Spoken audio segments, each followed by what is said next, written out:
This is The Jason Jones Show, powered by Mudhouse Media. Now, here's Jason Jones. Aloha, everybody, and welcome to The Jason Jones Show. I am your host, Jason Jones, obviously, and today is an important day in my life. Today is the feast day of Saint John Paul the Great. And that's the day Catholics all over the world, from Chile to China, we're all focused on celebrating the life of and asking for the intercessory prayers from Saint John Paul the Great. And to join me to talk about this great saint, and if you're not Catholic, good, you need to listen, because this is a great man of the 20th century. And he changed the world in 100 ways, and that's why I have the author of 100 Ways John Paul II Changed the World, Patrick Novecosky. Patrick, before I introduce you, this episode is being brought to you by Movie to Movement, creating a culture of life, love, and beauty through the power of film. Go to movietomovement.com and click through and watch our new movie streaming at Salem Now, Divided Hearts of America. This film is rocking the world. We've been covered by Newsweek, Hollywood Reporter, on the front page of Drudge, on Fox, because there are things in this movie you have never heard, and it has a secret that will unite America. Go to movietomovement.com, click through, use the code MTM for 20% off. Now, to talk about the life of St. John Paul the Great, Patrick Novecosky. Welcome to the Jason Jones Show. Good to be with you, brother. Last time I was on the show, I made the mistake of jumping in before the introduction was over. This time, it was clean. How about that? Yeah, well, I think normally I do the introduction separate, and then my editor puts it together, my producer, but he is traveling, so I'm doing them in whole chunks, so we can just upload it. By the way, I think he changed the world in more than 100 ways. Your book is shortchanged. I think your book slights the Holy Father. You know, I just leaving room for a sequel, brother. Just leaving room for a sequel. So it's about the money for you. That's why you write these books. It's about keeping it tight. Keeping it tight. Like the show cannot go 2.5 hours, Jason. You got to keep it to 45 minutes to an hour.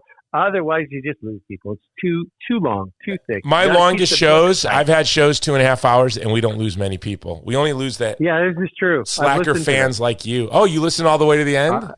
Yeah. I don't. I've missed maybe 5 of your shows in total since the beginning.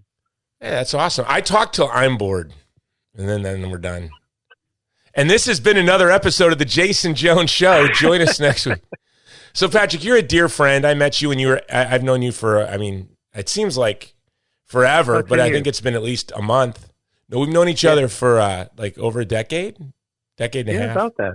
You were editor of Legatus magazine, and I had to pretend to be your friend so you'd write articles about me. And I put you on the cover twice. You did, right? See, I'm good at schmoozing with people. And then now you are you moved on, and you are doing what St. John Paul the Great actually called the most important work on earth. Do you know that? I did not. Maybe I did realize that, but enlighten me. Now, he said that those who defend the child in the womb are doing the most important work on earth. And I would say that what you are doing is the most important of the most important work. You are a pregnancy center director, writer, author, but you are a pregnancy center director right now in your community. You are providing care with your volunteers, your staff, and your donors for the most vulnerable women in your community at the most vulnerable moments of their life. And what a beautiful work. And St. John Paul the Great did call that the, quote, most important work on earth. I feel honored to do this. I've had pro-life convictions since I was 16 years old, and I learned what abortion was. And the fact that God called me to do this, from being a journalist and publicist, it's just I walk in here every morning and I can't believe I'm here. I can't believe I'm doing this. It's small town. We have 1.5 staff, and I'm the one, and about a dozen really eager, passionate volunteers, and we're making it happen. And it's so beautiful to see women coming to us who just need help. You know, they're confused. Most women who have abortions feel like they have no choice. Well, we give them a choice, and we walk with them all the way through their pregnancy and beyond. Whether they choose life or not, we pray that they do. But even if they don't, we don't let them go. We don't cast them aside. We walk with them and help provide for their needs, no matter what they are. So you're living the gospel of life, and you are Absolutely. taking time to write a book, which I've written 2 books, and I'm working. I have ADHD. I literally have 3 books moving forward at the same time right now, and I tell everyone, everyone is a writer. Everyone has something that they're more interested in than anyone than they know, and they have their own perspective. And you organize your research around something you have an attraction for, an affinity to, whether it's your faith, whether it's a hobby, whether it's your community, your neighborhood, whether it's the type of trees, and you're part of the country, whatever it is. I think all of us have at least one book in us. And you are a writer, but your first book you chose to write was 100 Ways Pope John Paul II Changed the World. And before we get into him, for folks who aren't Catholic, what is a pope and what is a feast day? So today is the feast day of St. John Paul II. What does that mean? Yeah, well, let's start with what is a pope. As Christians, we obviously we follow Jesus. Jesus is the Son of God incarnate. He came to earth as a baby and was born and had a ministry and a mission. His mission was to die for our sins, to redeem us, so that we would have the opportunity to spend our eternity in heaven with God the Father, Son, and Holy Spirit. And he came to reveal the Father. Ultimately, his mission was to redeem us and to open the gates of heaven that had been closed by original sin in the Garden of Eden when Adam and Eve sinned. But it was also to reveal the Father, and that's huge in the life of Jesus. So Jesus knew that he was going to die, and he also, one of his missions was to establish a church, because it wasn't just, Jesus was going to come and save everybody and then be gone, and then the world was going to end and that's it.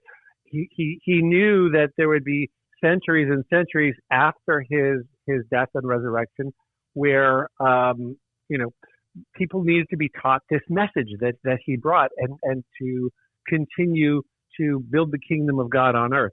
And so he appointed Peter, his disciple, as essentially his right-hand man. Now, in the Old Testament, the steward kept the keys of the master.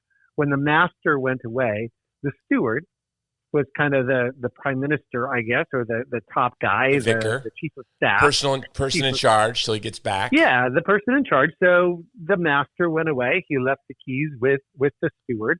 And essentially that's what Jesus did. He said, Peter, now I'm going to die and get resurrected and go to heaven. So Jesus still is the master. He is the head of the church. One of my pet peeves is when a pope dies or resigns, that the media will say, well, the church is without a leader. No, Jesus is the head of the church. But his vicar on earth, the pope, is kind of the steward of the keys, the keeper of the keys. And that's really what a pope is. Isn't that true of all bishops, though? Yeah, there are shepherds, but the chief shepherd, the number one, the top guy, is the pope. And the word pope comes from the Greek word for father, the same word that we get the word papa, right? And then in Italian, they call him Papa Francesco or Papa Benedetto. So it's just the word for father. So it comes father. from Greek, not Latin or not Italian, but from Greek. Right. Yeah, the word pope comes from Greek.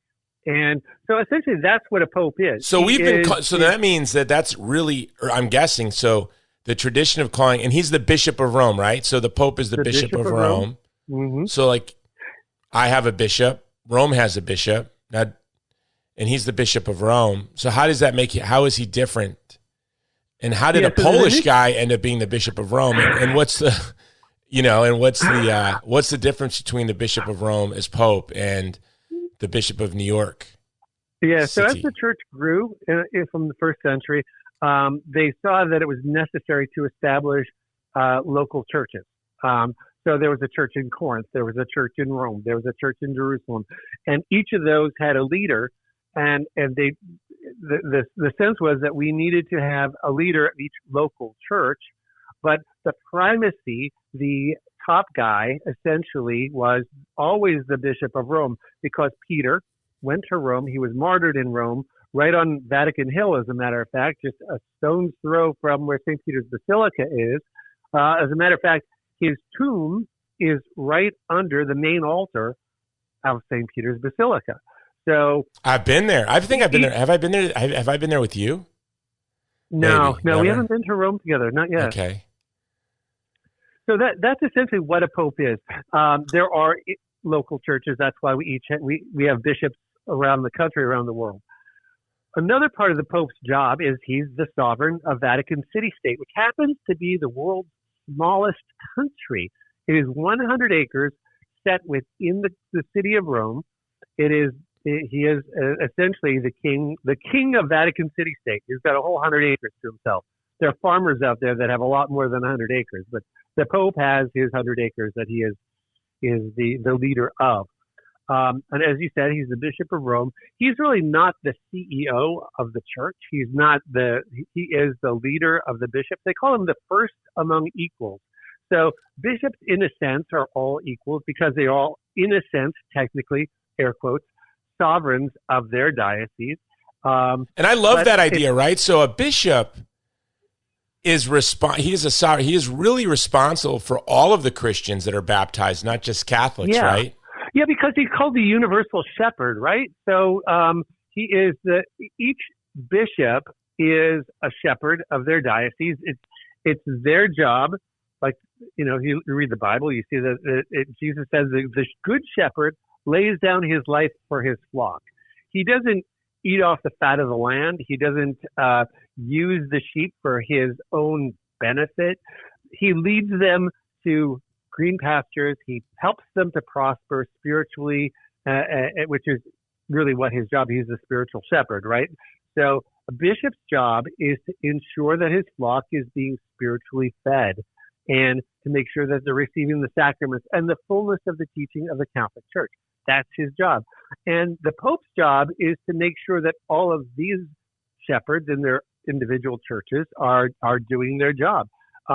Matter of fact, according to canon law, which is essentially the law of the Catholic Church, is that each of these bishops has to meet with the Pope once every 5 years. And that's called an ad limina visit. So, and the Pope's job is also to ensure that the authenticity of doctrine, the set of beliefs, is being adhered to. And it's also to guard the deposit of faith. Now, that's kind of a strange word, but the deposit of faith is really the revealed truth that's in the Gospels, that we have in the four Gospels, the New Testament. That's revealed truth. And also to guard the traditions of the Catholic Church. That's capital T traditions. That because in the New Testament it also says hold fast to the gospel, which is the teaching of Jesus, and to the traditions which we've handed on to you. So it's not like the Protestants believe sola scriptura. It's just the Bible, but the scriptures, the gospel actually says hold fast to the traditions as well as to the writings. So that's what the Catholic Church, we do it the Bible way. We go. Well, I always tell my Protestant friends sola scriptura is a tradition. Because you can't find it in the New Testament. So, okay. Exactly. So now there's a lot of caricatures. I want to get to St. John Paul the Great. I don't know how much time I have with you. So, but one of the caricatures of the papacy is, especially in the English-speaking world, we live in a country founded by Puritans, who Puritan meant they were trying to purify themselves of any remnant of Romanism. So we have a deeply embedded tradition of anti-Catholicism in our country. And so one of the beliefs I hear a lot is that when the Pope speaks, it's infallible and Catholics must do what he says, as if, the Anglo-Saxon idea of liberty was they had this freedom, and then the Romanist countries, the papist peoples were sort of slavish and did whatever they were told by the pope who was sort of an oracle that could make these dictates that we had to obey. What's interesting is now the mainstream media seems so upset that when it comes to Francis, Catholics don't just change their doctrine because of the way he words something or other, or change what we believe for 2,000 years. But so it's sort of that desire that we were these slaves. What does it mean for the Pope to speak infallibly? And you know, do we believe that everything the Pope? So if the Pope says that global warming is do we have to believe, you know, in his prudential policies and how to manage climate change or something like that? Yeah. So, for example, the Vatican just minted a 10-euro coin with Mother Earth. I'm doing air quotes again. Mother Earth, and her belly is the planet. Do we need to buy into that? Absolutely not. Because the Pope minted a coin, we don't have to buy into that type of theology. When the Pope is only infallible when he speaks from the chair, which means with the full authority of the church and the bishops behind him only on issues of faith and morals. And to be honest, popes don't do that very often. They don't very often say this is coming from the Pope as my official teaching on faith and morals. That's the only time a Pope speaks infallibly, and that again is rooted in Scripture. I am not able to quote you Bible and chapter and verse of where that comes from, but somewhere in the Bible backs up that premise that the Pope does speak infallibly when he speaks from the chair on faith and morals.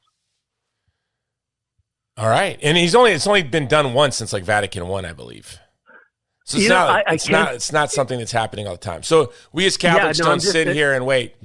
Now let's get to St. John Paul the Great. I just want to do that for my listeners who aren't Catholic, and even for me. You know, I'm Catholic. I'm a new Catholic, and still learning all this. So one of the things that attracted me to the Catholic faith, they were sort of two English guys and three Polish guys. So it was Bellick, Chesterton, and Fulton Sheen, and an American. Bishop Fulton Sheen, Hilar Bellick, G.K. Chesterton, St. Maximilian Kolbe, Pope John Paul the Great, and Jerzy Popescu.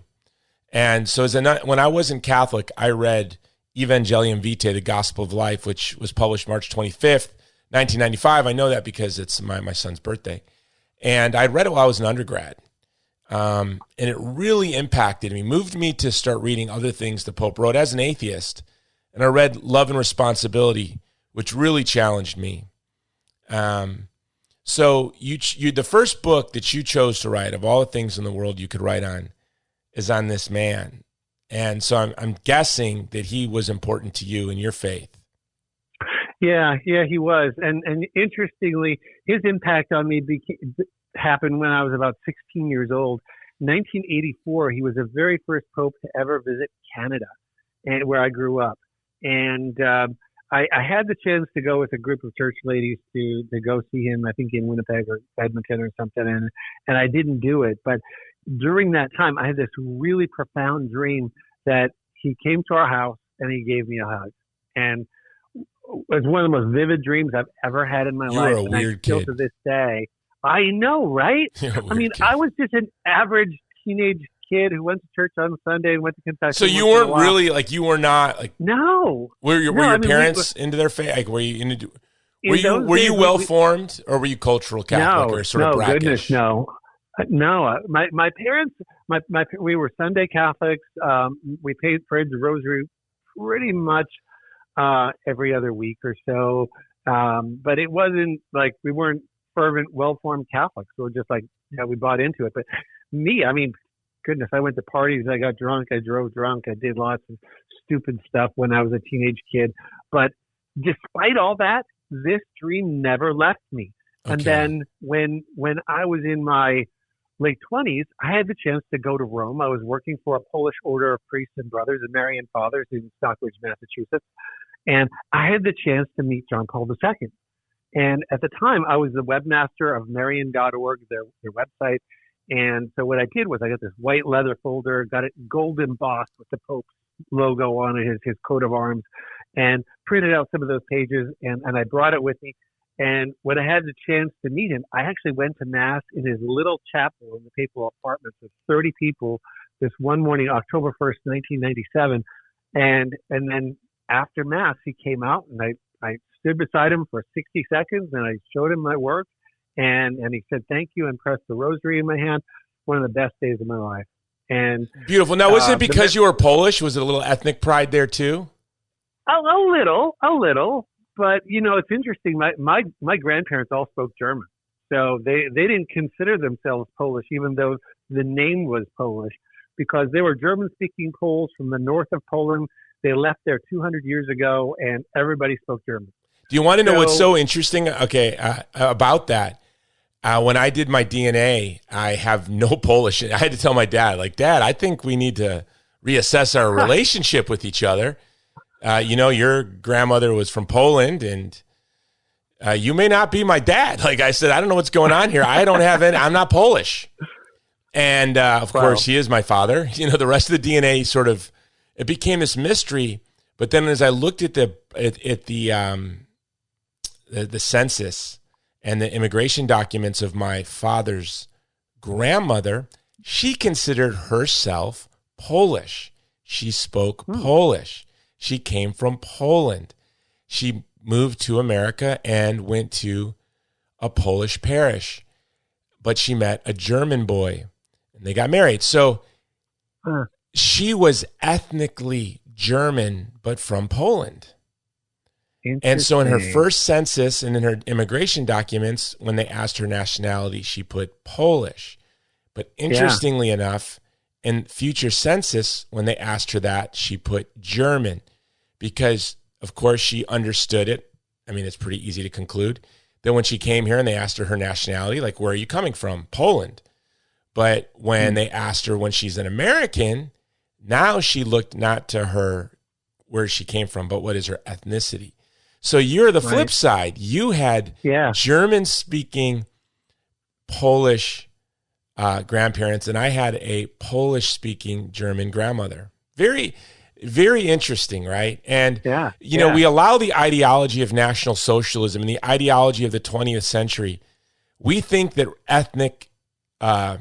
these sort of weird ethnic ideologies that centered around ethnicity predate the 20th century, but these were really sort of modern post-mid-19th century ideologies, right? Where these were not the most important thing. Your ethnicity was not the most important part of your identification. We think of the great Polish saint, Saint Maximilian Kolbe, ethnically German. Did you know that? Mm-hmm. Yeah. But he was a son of Poland who was a Polish nationalist who didn't know if he wanted to join the Polish army to fight the Russians or become a priest. But ethnically, he was German. So that's a sort of a digression. So you picked St. John Paul the Great, 100 ways that he changed the world. I want to pick two. Can I pick two? You didn't know I was going to give you a quiz on the papacy, and now I'm going to give you a quiz on your book. The ideology of Bishop Strickland a few days ago, he needs to be the first person you follow on Twitter. Every day, I just look to see what Bishop Strickland has to say. Today, he was like, use your vote to end abortion. Bam. And that was in a direct response to Bishop Barron, guaranteed, with his new video on how to vote, which is a seamless garment hodgepodge of nonsense. What was I talking about? Yeah, I was pushing. You're picking two. Oh yeah, two. Okay. So the one, but earlier this week, Bishop Strickland, tweeted that it seems like we're building a church from the spirit of the age. We're trying to build a church to the spirit of the age. And every age has its spirit, right? There was a time where a majority of the bishops were Arian heretics, right? So every age, there was a time where bishops supported segregation or slavery. There was a time when the Jesuits owned slaves, right? There was a time when Jesuits pushed for abortion. That time would be today. So not all Jesuits, but, James Martin, guys like him, subtle, clever, and I'm going to do a whole episode on that, how they use a seamless garment to really abandon the child in the womb, protection for the child in the womb. So at the time of St. John Paul the Great, somebody who went to a clandestine seminary, someone whose life was, the ideologies of the age warred on him as a little boy, first National Socialism and then totalitarian socialism, socialism of the left. The spirit of his age was liberation theology, which was really Marxist, conforming to Marxism, right? Absolutely. And he didn't tiptoe around this. He, like Fulton Sheen, he was very aggressive in meeting head-on liberation theology. Can we talk about that? Yeah, absolutely. You've seen the movie Romero, right? What are your thoughts on that? Look, I'm not a fan of Romero or the movie. Yeah. When I was young, I saw the movie. I liked it, but the more that I learn, the more I think there's a lot of misguided ideology built into that movie. So let's talk about first what is liberation theology. It is essentially it takes strains of Marxist economic theory and applies that to the gospel. It preaches political, even armed solutions to help the poor break free from the bonds of oppression, particularly in nations governed by dictators. Now, I'm reading that directly from my book because you got to get my book. We haven't talked about my book, so this whole thing is about your book. No, you got to buy the book. What we're doing right now is we are making sure they know you're an expert, so they want to read your book. There you go. That's what I'm doing, Patrick. Yep. You're doing it. You're doing it. So, are you only on my show to sell your book? No, I'm on the show. Do I need to charge you? Then I'm going to charge you. So go on. So liberation theology, you capitalist. Yeah. So liberation theology grew particularly in Central America, Central and Latin America, during the times of the early 80s, late 70s, during the dictatorships in countries like Nicaragua. Help me out here. What other countries? Mexico. All across Latin America. So isn't it true that, for example, I just heard Bishop Aaron use, in the Catholic Church, we have a preferential option for the poor, which I find really offensive. As I understand it, we now know after the fall of the Soviet Union that concept of preferential option for the poor was introduced into the Latin American church through the Soviet Union, through the KGB. For people who chuckle and call that a conspiracy theory, you have to understand there was a time where, a large percentage of priests and especially in the Russian Orthodox Church and in the Catholic Church and behind the Iron Curtain were actually communist agents. And now we know, and it's been a big scandal in Poland, how many priests and bishops were actually working for the KGB. So the idea that the Soviet Union would just respect the Catholic Church as they're starving people, we know, right, that they attempted to influence the church and they were very successful in doing so. There was a coordinated program to infiltrate the church by having trained Marxists enter seminaries, become ordained priests and then bishops, and to skew the teaching of the church toward the left. And there's evidence that, for example, like Cardinal McCarrick was one of those plants. If you listen to his testimony of people who knew him, he had no interest in the church, was attracted to left-wing politics, then all of a sudden I'm becoming a priest.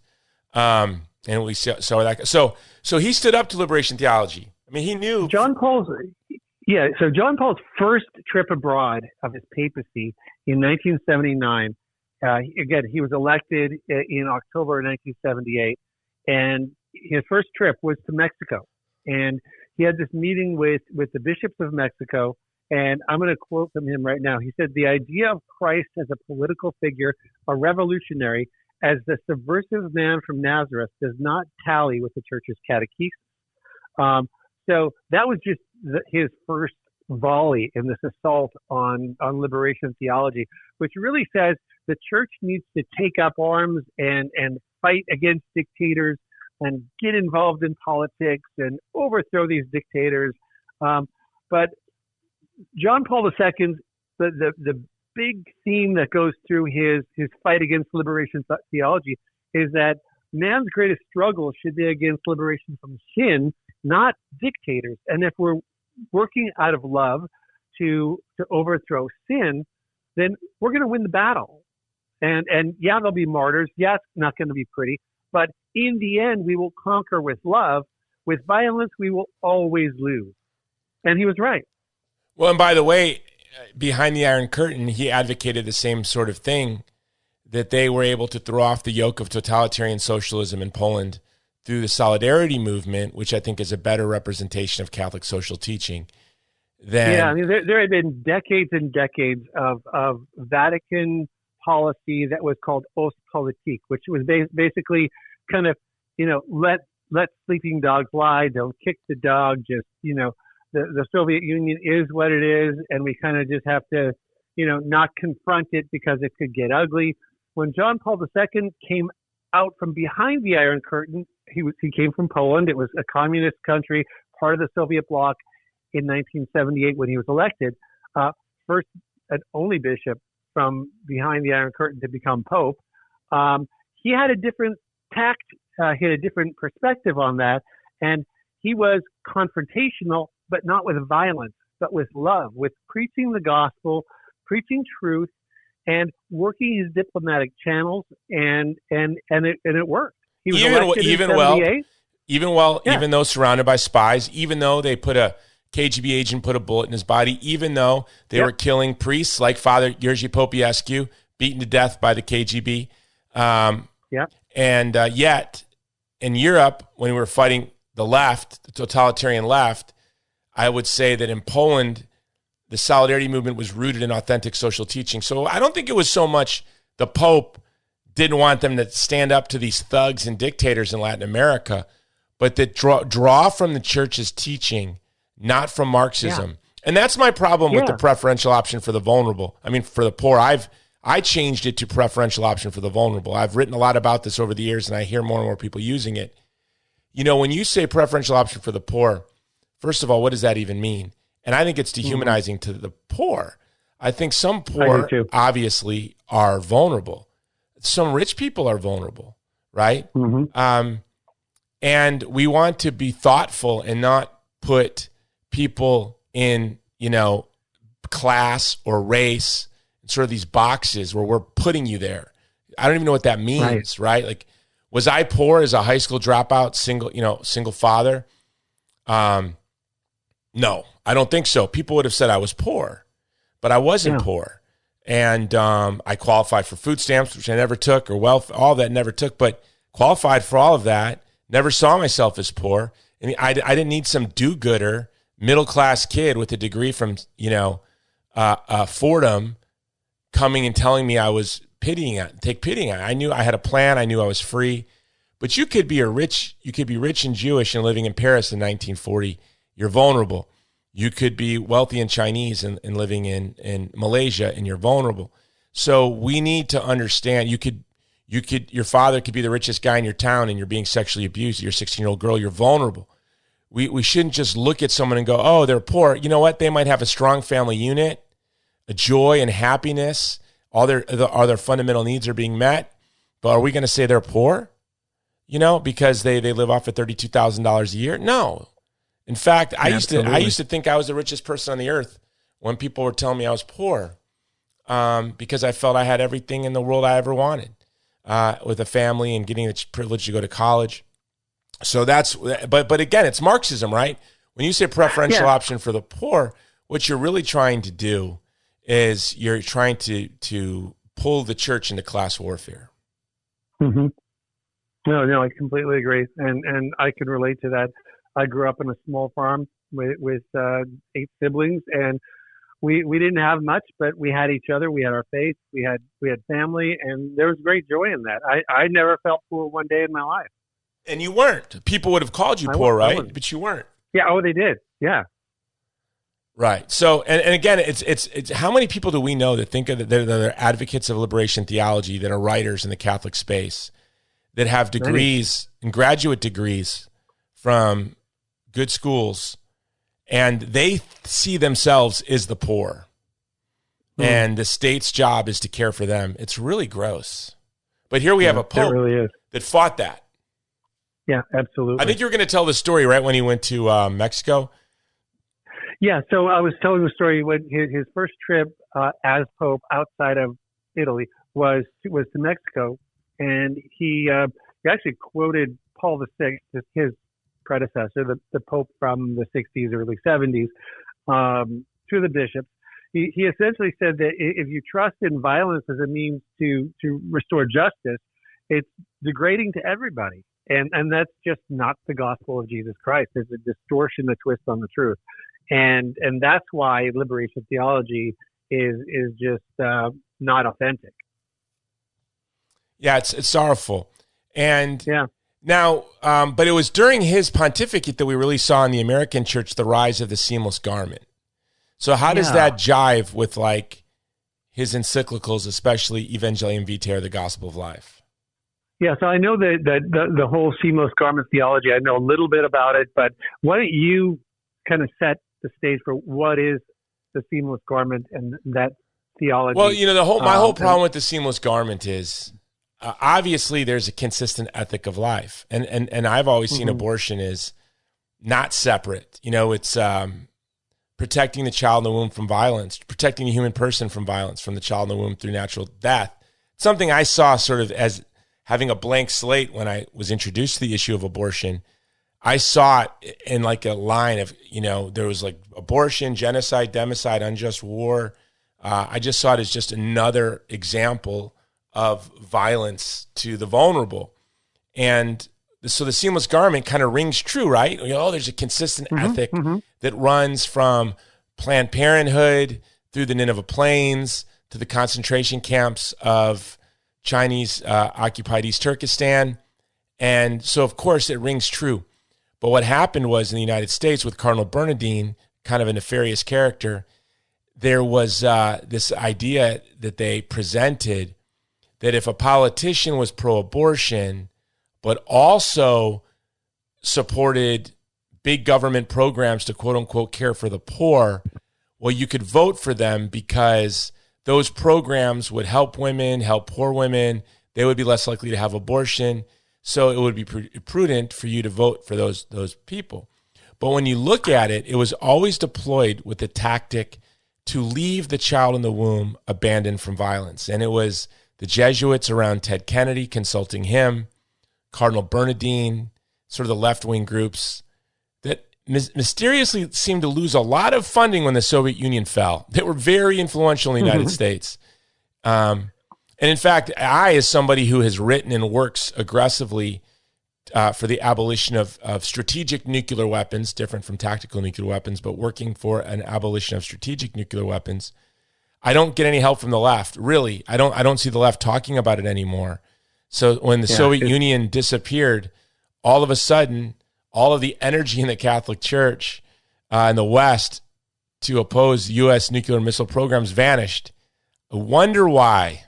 And so, it's really just conservatives today, for the most part, that are working to abolish strategic nuclear weapons, which I agree that nuclear weapons designed to target cities are, on the face of it, intrinsically immoral, can never be used in a way that's just, and goes against natural law and Catholic social teaching. And we, as Catholics, and I have a very good plan, actually, on how we can improve our national security while abolishing strategic nuclear weapons, can never get any interest from the left in the church.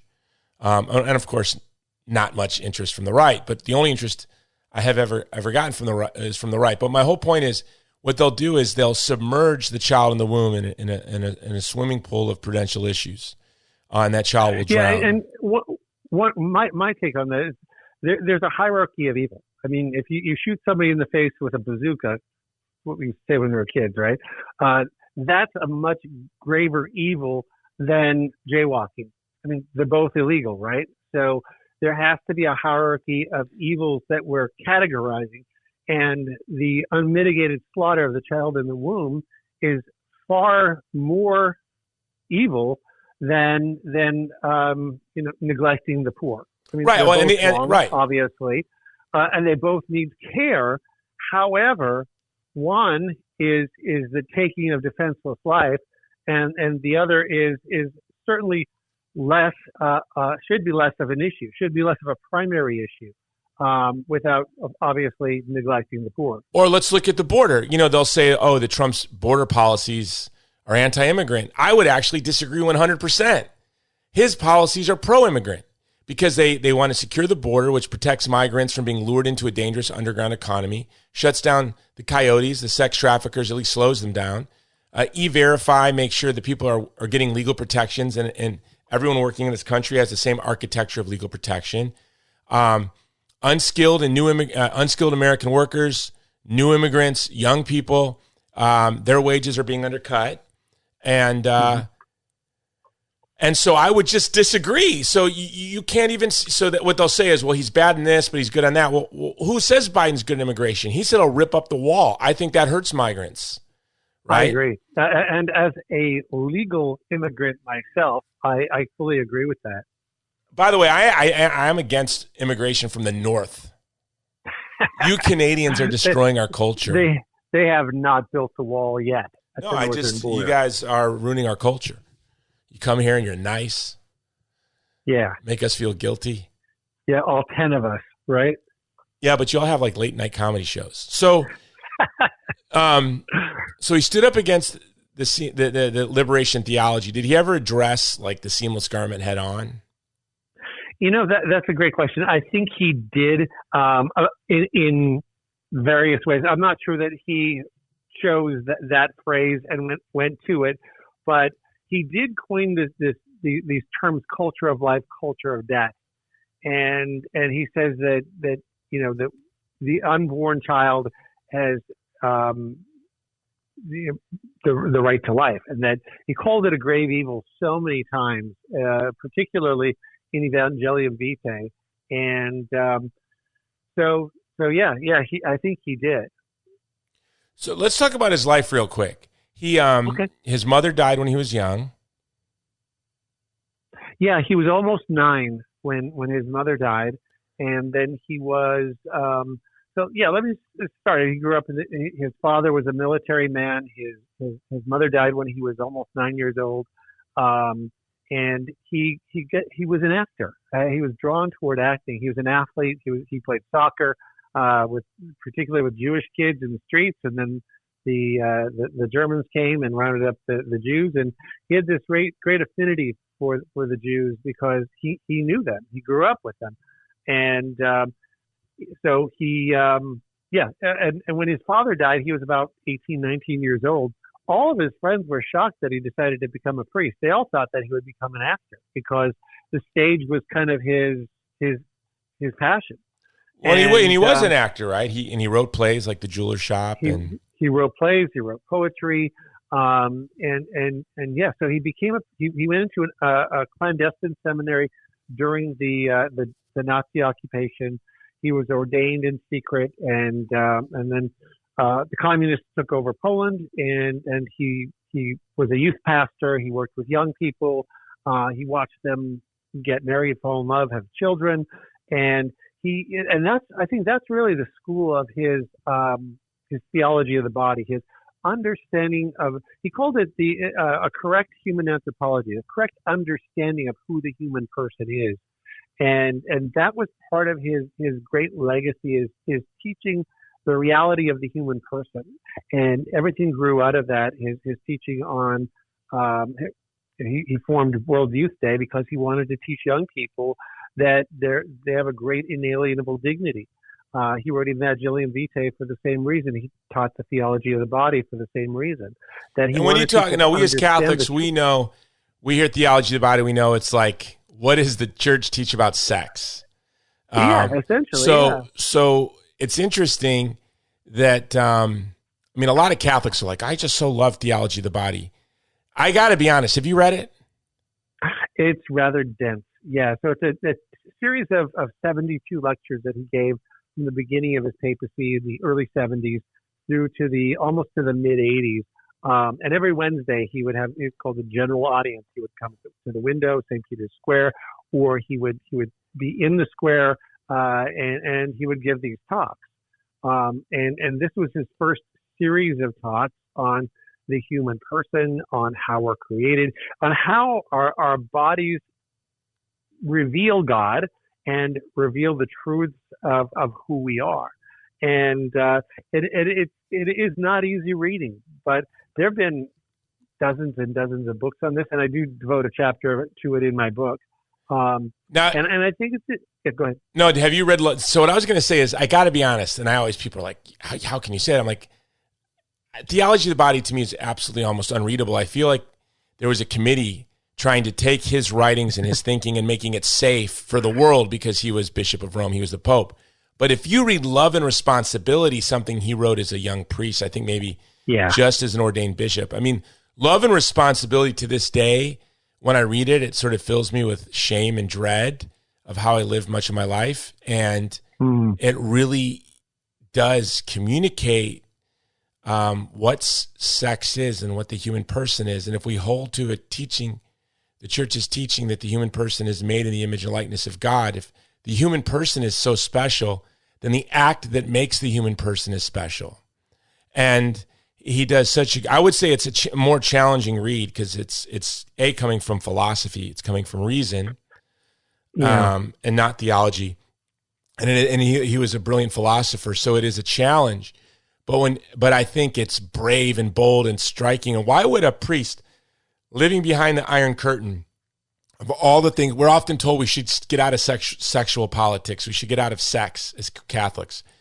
But here was a guy living under the oppression of, the worst totalitarian regime in history, and he's writing a book on sex. Do you have any insight into what his attraction to the theology of the body, and why did he write Love and Responsibility?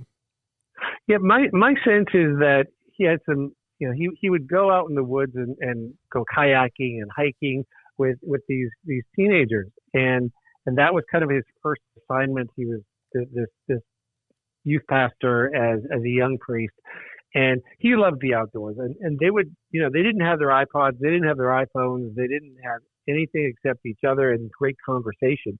And they would ask him questions. I mean, imagine this: you're under this totalitarian regime, and you feel like everybody is spying on everybody. And finally, you get the chance just to go out into nature, and you can finally ask the questions that are you've been pondering. And I think there's a lot of this back and forth with him about sex, about humanity, about who man is and who woman is, and why this is the way it is. Why does the church teach that? And so he was at heart a philosopher, and he pondered these things. He'd think about them, he'd pray about them, and then he saw these young people get married and have their children, and that was kind of, I think, the genesis of Love and Responsibility. He put that together with his theological and philosophical training, and tried to unpack that in a way that was understandable. And the Theology of the Body teachings are just taking that to a different level. And I agree. I think Love and Responsibility is a great read. It's an easy read. It's a necessary read for anybody who really wants to understand human sexuality from a Christian perspective. Well, that's what's great about your book, right? I think your book is like a primer, and it really is. You and St. John Paul the Great is someone you should know. I have a book budget. My house is filled with books, the books I want my children just to grab. I have books from the Islamic tradition, the Christian tradition, Protestant traditions. I have a lot of the great philosophers across traditions in the 20th century. I have the complete works of Leo Strauss, Hannah Arendt, Eric Voegelin. And you need to know about John Paul the Great. And the 20th century, I pray, is the most tragic century in the history of man. I pray we never have another century like that. And you had these gentle, sensitive souls that were birthed in the midst of this horror that led them to profound thoughts. You think of the 30 Years' War gave us Hobbes and Locke. Fall of it was really the fall of classical Greece that gave us Plato and Socrates, right? And Aristotle. It's these traumas. It was the trauma of the Trojan War that gives us the Iliad and the Odyssey and everything that flowed from that. The trauma of the 20th century gave us people like Eric Voegelin, people like Dietrich von Hildebrand, people like Pope Benedict and St. John Paul the Great.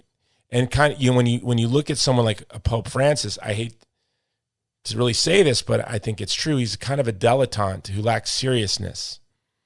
because he lived in a different world, had different experiences, wasn't jarred, and nor were you or I. So to get a thinker like St. John Paul the Great, to make someone like him, what you need is their country to be invaded by the Nazis, smashed, bombed, your neighbors rounded up and killed, and then the communists to come in, kill all the leadership that the Nazis didn't kill, and then occupy and seek to destroy your culture for another half a century. And then that's how you get someone like him, right? Yeah. John Paul II's father was a military man. He was in the First World War, so that formed him. John Paul II's father, Karol Wojtyła Sr., was one of John Paul's great formators. He really was formed by his father at a very early age on how to pray, on who God is. And then once he became a priest, Cardinal Wyszynski, who was essentially his bishop as a young priest, was one of his great formators spiritually and politically, because here's a bishop who's under the gaze of the Soviet government, the Polish government, communist government, and he does it with great grace. He's still able to function and preach the truth, and was a great diplomat. And this is the school that John Paul II went through, and it wasn't easy. Like you said, an assassin put a bullet in it in 1981, just like a couple weeks after Reagan was shot. So the two of them had a great synergy as well, which is a whole other story. Reagan and John Paul II and their brotherhood. Reagan called John Paul his best friend. Most people don't know that, but Reagan had a great love for John Paul II, and because of his passion for the gospel and for his passion for truth. Well, I read recently. I don't know if it was. I read a lot and sort of in an undisciplined. I try to be disciplined, but probably in an unruly, undisciplined manner.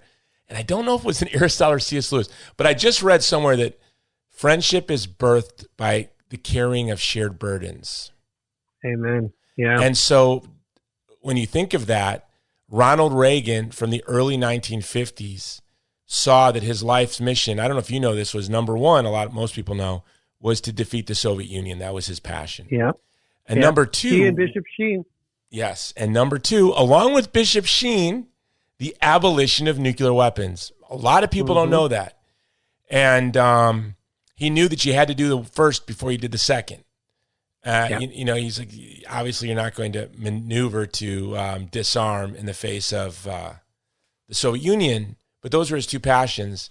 And later in life, he became very pro-life as well.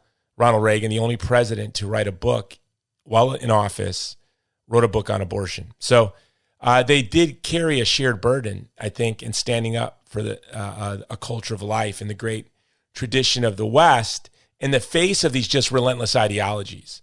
But now the church is just being consumed by ideologies, right? I mean, I'm feeling just as if ideologies like demons are swirling around our church. Yeah. No, I feel the same thing. But I think the church has been through worse periods in her history, and that we'll get through this. There's this remnant of really faithful Catholics who are praying through this and sticking with it, and this is one of the reasons I wrote the book, because I want people to understand who John Paul was and what his legacy is, and to make it accessible. And like you said, it's a primer for going deeper. It's 100 ways he changed the world, but each of these ways are a page and a half, 2 pages most, on the most fundamental things that he accomplished and things that he moved forward, and his relationships with key people like Ronald Reagan, Mother Teresa, Maximilian Kolbe, and how he impacted their lives and they impacted his life and his teaching. Now, so this is what I'm going to suggest. I know you have to go and be interviewed by Cardinal Dolan next, right? Like I think he's your interview coming up soon. So this is what I'm going to ask folks to do. When they order your book, they're going to go to Amazon.com, right?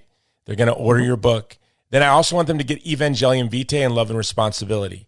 Usually they'll give you like the 3 options. Do they do that to you, or is it just me because they know I'm a book addict? They'll be like, you want to buy one book? And they're like, why don't you buy these 2 books with it? Yeah, I have seen that. I have seen that as well. So I'm going to do that for Amazon. You need to get this book 100 ways that Pope John Paul II changed the world. And really the impact we're going to see from him, it'll be in 2, 3, 4, 500 years down the road, right? Yeah, I really believe that we'll be unpacking John Paul II and studying him and teaching him until the end of time. I think he'll be a doctor of the church. A doctor essentially means a great teacher.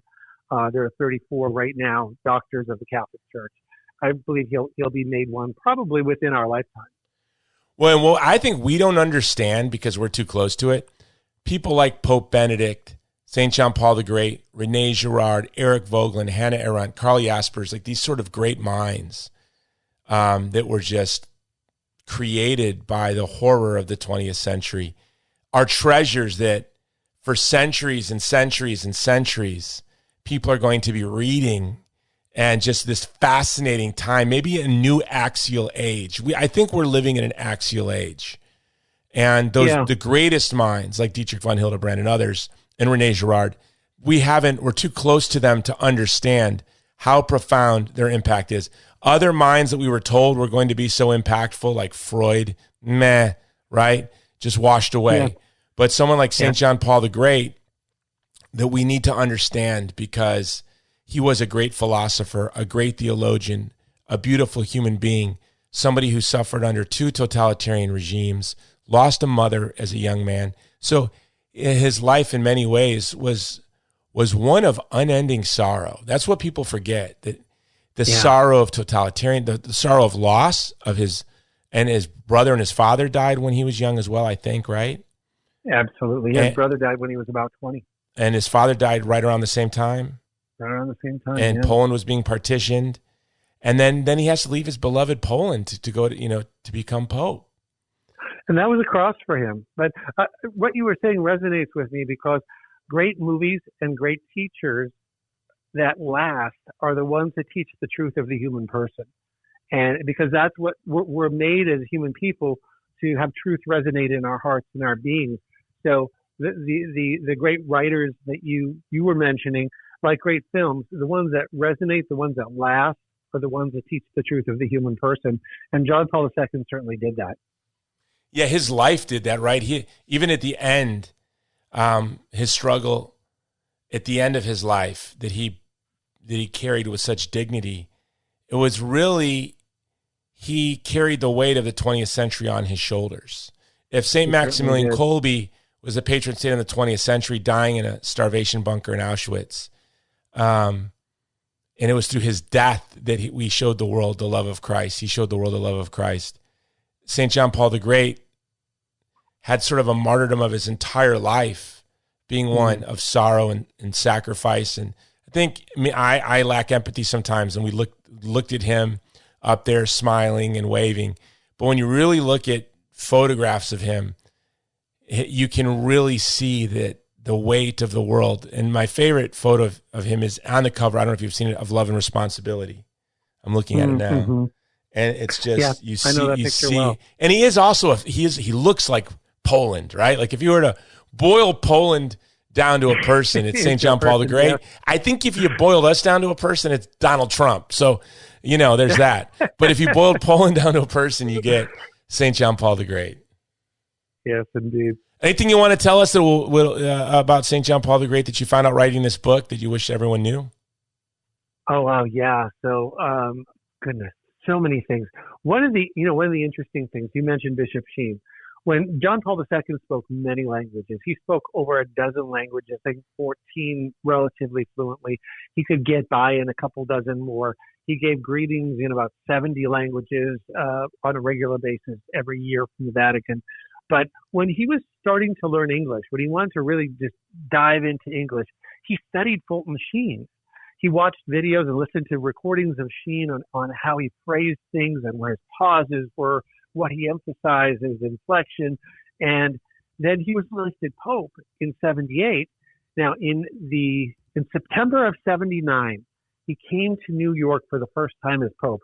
He went to St. Patrick's Cathedral, and Bishop Sheen was he was there, but he didn't want to because Sheen, as most people probably know, was one of the most famous Catholics, American Catholics of the 20th century. And TV star, won an Emmy, all of this stuff. And Sheen didn't want to upstage this new pope, so he kind of went to the background. But John Paul asked, "Where is Bishop Sheen?" So they brought Sheen out, and they met. John Paul said to him, "You have been a faithful son of the church. You have spoken well of our Lord Jesus Christ." And he gave him this big hug. There's a picture of this. You can Google it and find the picture. And Sheen is just sobbing. He's just sobbing because I think he knew that something great was in this new pope. So he wrote John Paul a letter. John Paul wrote him a letter back. And this is September of 79 when they met. Sheen dies in December of 79 after this amazing encounter with a great saint. And you got to read their letters. Their letters to each other are so powerful. That's a book. How do we get that book published? Has it been published? They're just letters. So these letters, they are published. You can Google them and Google John Paul's letter to Sheen, Sheen's letter to John Paul from late 1979. But they're really deep and very profound and worth just reading and pondering and going, wow. Collection. I collect books on letters, and so when you get to read letters between someone like, I didn't know these existed. Yeah. Between St. John Paul the Great and Fulton Sheen, and Fulton Sheen, by the way, is somebody who was such a sign of contradiction to the spirit of the age that he will be canonized, but probably not for 600 years if we're around it. There's great resistance to Sheen's canonization, and I don't think the devil wants him to be a saint. So even though we know he is, yeah, of course, he really needs to be the patron saint of co-patron of the United States, and certainly the patron saint of the news media of television and dinner parties. And dinner parties, yeah. Because I study him to be winsome like him and to be able to say hard things easy. But I fail. I'm the guy at the dinner party who's like, oh, yeah, I think I'm voting for Biden. That's because you're an effeminate, weak man. You're despicable. Like, oh, Fulton Sheen wouldn't have said it that way. Oh, wow. I need help. But he's so charming, right? And he would do these presentations, and you would think he just did it. Like, you could just picture him at a cocktail party, and yet he's talking about the most profound theology or standing up face to nose with Stalin or something. But he's doing it in this way that was just... And his earliest books are so technical philosophically. I don't know. You should get his books from the 20s and 30s. Later, I read three to Get Married, and I couldn't get past the first chapter. It was really tough. Yeah, well, you start with his books on metaphysics in the 20s, or you could start with his books like Peace of Soul, or and some of his more popular books, which were really, I think, just transcripts of his shows, and then go backwards, which is kind of how I started. But then I discovered that he was this great theologian and philosopher, and Nietzsche had just died, around the time he was born, and the rise of the Soviet Union. So he was there at the very birth of a lot of these ideologies of evil, and as a young man. And Chesterton wrote an introduction to one of his books, which to me is just unbelievable. Yeah, wow. Yeah, I knew that. That's how long he was in the public space, right? And so there, but like you said, you've got Fulton Sheen, St. John Paul the Great, Ronald Reagan. In many ways, they were cohorts, they were friends in this great struggle to leave to our posterity a culture of life and a civilization of love. Amen. Well, brother, thank you for writing the book. What's your next book? Well, I've already committed to and started the research on 100 Ways Pope Benedict Changed the World. And I've had some of my liberal friends say, well, you should write one on Pope Francis. And I said, yes, when he's canonized, I will do that. So we wait. Yeah, you should write one on Pope Francis. Maybe I'll write it with you. All right. Yeah, it is sorrowful, but I don't even want to get into it. Let's end on a happy note. You got to go and jump on with the Cardinal. Yeah. I'm his warm-up act. Indeed. And I appreciate this. This was a great opportunity, and I'm grateful for the opportunity to talk to your audience. Well, you're my brother. You wrote this great book, 100 Ways Pope John Paul II Changed the World. He changed it for you and I. Guys, get this book now. Open up the shopping cart. Get this book. Get Evangelium Vitae, and get Love and Responsibility. Now, those two books are going to be challenging. I'm told by folks they're challenging. Unless you're really obsessed with these issues, They're going to be challenging.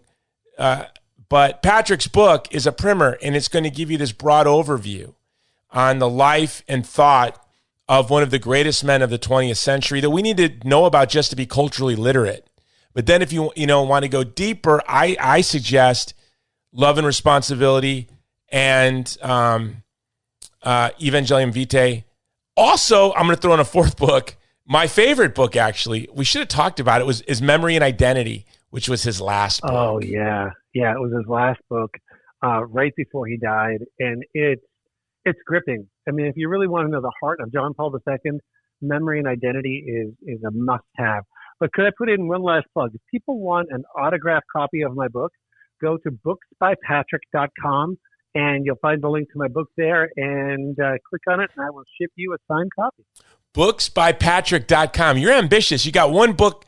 You already got a website to sell books. Yes, indeed. So you got more coming. There's more coming, man. So you know what the best thought of? Let's end on this, and then I'm going to wrap it up, and you can jump out. The best thought, the most comforting thought in Memory and Identity is Pope John Paul II writes, St. John Paul the Great writes, that ideologies of evil have the seeds of their own destruction within them because evil is a deprivation. And he said, during the Nazi occupation of Poland and during during the Russian communist occupation of Poland, he understood with certainty that these ideologies of evil would vanish. And he said, I never worried about the 1,000-year Reich. And I never worried about Poland forever being under the thumb of the Bolsheviks, of the totalitarians, because evil is a deprivation.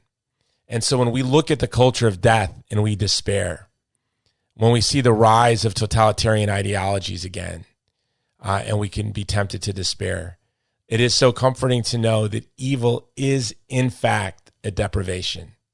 And ideologies of evil cannot exist forever. And the seeds of their own destruction are within them. And in that comforting truth delivered in his last book, I think was a message to us that we too shall not despair. St. Maximilian Kolbe, dying in a starvation bunker in Poland, in Auschwitz, was joyfully singing the Psalms and praying the Rosary till they injected him with carbolic acid on day 10 of his starvation. He didn't despair. St. Peter hanging upside down, being nailed to a cross, didn't despair. And St. John Paul the Great, through his illnesses, through his country being smashed by ideology after ideology, being crushed, being bombed, being spied upon, didn't despair. So we have nothing to despair over. And these ideologies... Ultimately, John Paul II's message was one of hope. They boil it down. It was, George Weigel's great biography of John Paul II is called Witness to Hope. And what you just said is that we're Christians. We hope. We believe that we shall overcome because Christ is the victor. And so very well said. Well, brother, I'm going to order your book, and I have it already, a PDF and a Kindle version. I just ordered another copy. I'm going to put it in. We have a little stand where people put books in the neighborhood. You can go like a lending library. I'm going to stick it in the lending library. Fantastic. Yeah, as you pull into my neighborhood. I just put the betrothed in there. I'm slowly evangelizing these Baptists. Nice. All right. I'm going to close it up real quick, Patrick. Thank you, my brother. All right. Peace out. Aloha. Bye. All right, everybody. That was my dear friend, Patrick Novecosky. Today is the feast day of St. John Paul the Great. And all of us, Christians, non-Christians, Catholics, I think to be culturally literate, you got to know about this man, this great man, whose life was really a life of hope lived surrounded by sorrow and tyranny. And so I think he is a great example for us today. 100 Ways Pope John Paul II Changed the World. Patrick Novecosky. Check it out on Amazon. This episode is being brought to you by the way, my apostolate in many ways, Movie to Movement and the Vulnerable People Project were informed by the writings of St. John Paul the Great. And on that note, this episode is being brought to you by Movie to Movement, working to promote a culture of life, love, and beauty through the power of film. Go to our website right now, movieToMovement.com. Watch our new movie that is rocking the world. So privileged to be a producer on this film with Benjamin Watson, Ben Carson, Senator Scott. The world is talking about it. Newsweek did a whole story on it last week. Hollywood Reporter, Drudge Report, Fox News. And this movie has the secret that will unite us. And that secret is in the life of St. John Paul the Great. It is in his book, Memory and Identity, his last book. And it is in his very, very first book, Love and Responsibility. The key to it all is the Imago Dei. The Imago Dei is the secret that will unite us. Go to movieToMovement.com, click through to Salem Now, rent our movie on pay-per-view right there. And with the code MTM, you get 20% off. It is also being brought to you, if you're still listening, by the Vulnerable People Project, standing in solidarity with the vulnerable, from the child in the womb to the people of Chinese-occupied East Turkestan, the Uyghur, and others. Go to our website, thegreatcampaign.org. That website comes from St. John Paul the Great's call that we need to marshal a great campaign to defend the vulnerable from violence, a great campaign to leave our posterity a culture of life. Go to thegreatcampaign.org. And how about this? If you're still listening, you're a fan, please make a donation to support our work. Until next time, it's the Jason Jones Show.